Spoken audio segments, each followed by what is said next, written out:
Prawns चटणी करण्यासाठी म्हणजे कोलमीची चटणी करण्यासाठी मी 4 ते 5 मोठे कांदे बारीक चिरून घेतलेले आहेत, 4-5 मिरच्या चिरून घेतलेल्या आहेत, लसूणला मी खलबत्त्यामध्ये चांगलं कुटून घेतलेलं आहे, कढीपत्ता आणि कोथिंबीर, कोलंबीला मी चांगली साफ करून घेतलेली आहे, धुवून घेतलेली आहे, त्याच्यामध्ये मी हळद, निंबू आणि मीठ घालून ह्याला चांगलं मॅरिनेट करायला ठेवलेलं आहे। ह्याला मी कमीत कमी अर्धा तास मॅरिनेट करायला ठेवलेलं। टमाटे 2 टमाटे बारीक चिरून घेतलेले आहेत, हिंग, मीठ आणि मसाले। कढईमध्ये मी तेल गरम करत ठेवलं होतं, आता तेल गरम झालंय, आता यात मी जिरं टाकून घेतलंय,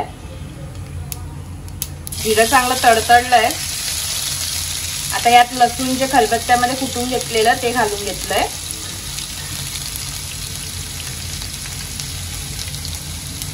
कांदा जो आपण बारीक चिरून घेतलेला आहे तो घालून घेते,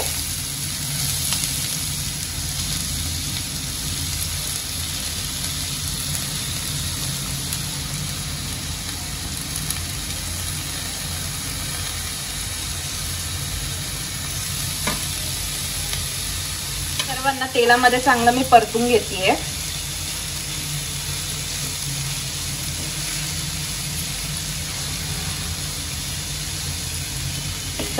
कांदा चांगला नरम होईपर्यंत मी चांगलं ह्याला तेलामध्ये परतून घेते।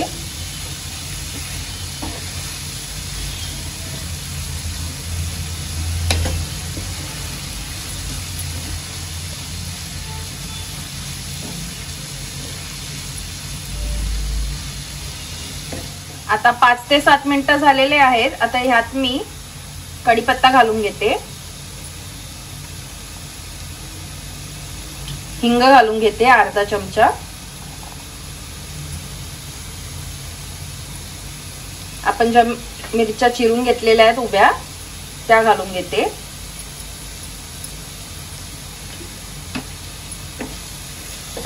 सर्वांना एकत्र मी तेलामध्ये चांगलं परतून घेते, तळून घेते।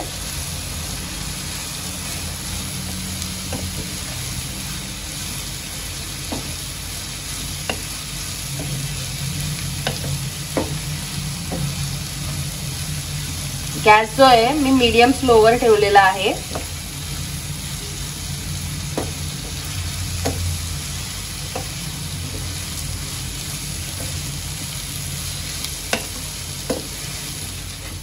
कांद्याला चांगलं लाल होईपर्यंत मी परतून घेतलेला आहे।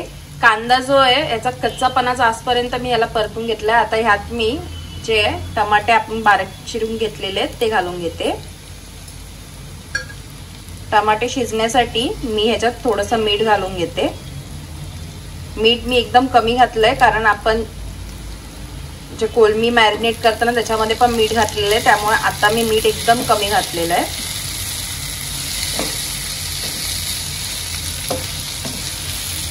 सर्वांना एकत्र चांगलं करून घेतेय।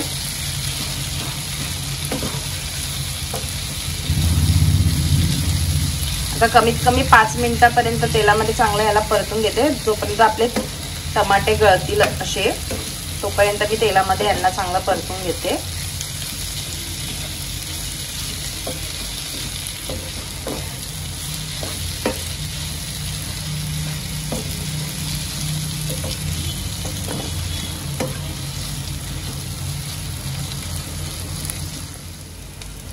सांगितल्याप्रमाणे 5 ते 6 मिनिटं झालेले आहेत, आपण टमाट्याला पण परतून घेतलेलं आहे। आता यात मी रेड चिली पावडर घातलेली आहे, काश्मीरी लाल तिखट, आता तिखट लाल मिरची घातली आहे, हळद अर्धा चमचा। आता या सर्वांना मी एकत्र करून घेते, मसाल्यांना चांगलं त्याच्याबरोबर एकत्र करते।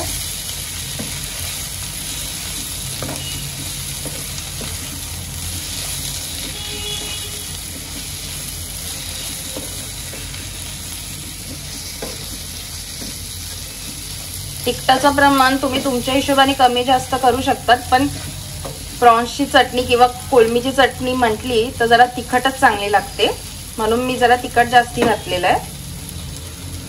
हिरवी मिरची पण आणि लाल तिखट पण घातलेलं आहे। आता आपण ह्याच्यात जी मॅरिनेट केलेली कोलमी आहे ती घालून घेते.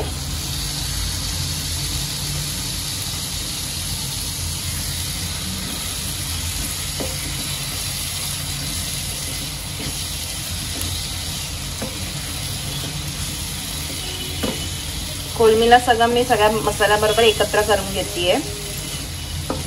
कांदा टमाटा बरोबर सगळं एकत्र मिक्स करतेय.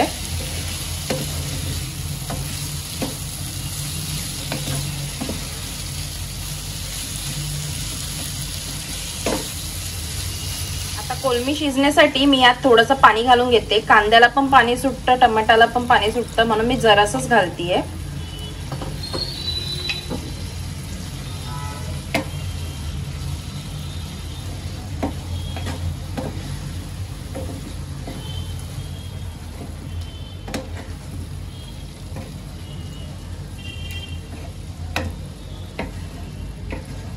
आता ह्याला मी झाकण मारून चांगलं शिजवून घेते.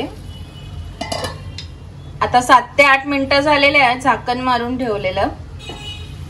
आपली कोलंबी लहान असल्यामुळे ती लगेच शिजून जाते. जर तुमची कोलंबी मोठी असेल म्हणजे टायगर प्रॉन्स वगैरे असेल तर तुम्ही कमीत कमी त्याला 10 ते 12 मिनिटं शिजवून घ्यायचं. माझी छोटी कोलंबी असल्यामुळे ती 7-8 मिनिटांमध्ये लगेच शिजून गेली आहे. आता ह्यावर मी कोथिंबीर घालून घेते.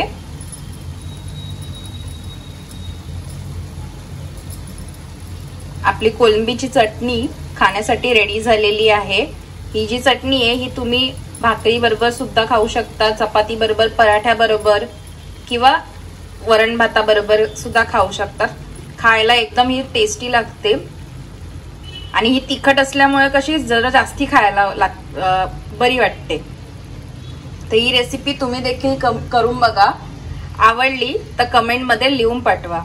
लाईक करा, शेअर करा, सबस्क्राईब करा. ही कोलमीची चटणी अशी रेसिपी आहे की ही खाताना आपण 4 घास जरा जास्तीच खाल्ले जातात. तर ही झटपट अशी कोलमीची चटणी तुम्ही देखील करा. आपली नॉनव्हेज ची रेसिपी जी आहे लंच साठी किंवा डिनर साठी ही तुम्ही देखील करून बघा.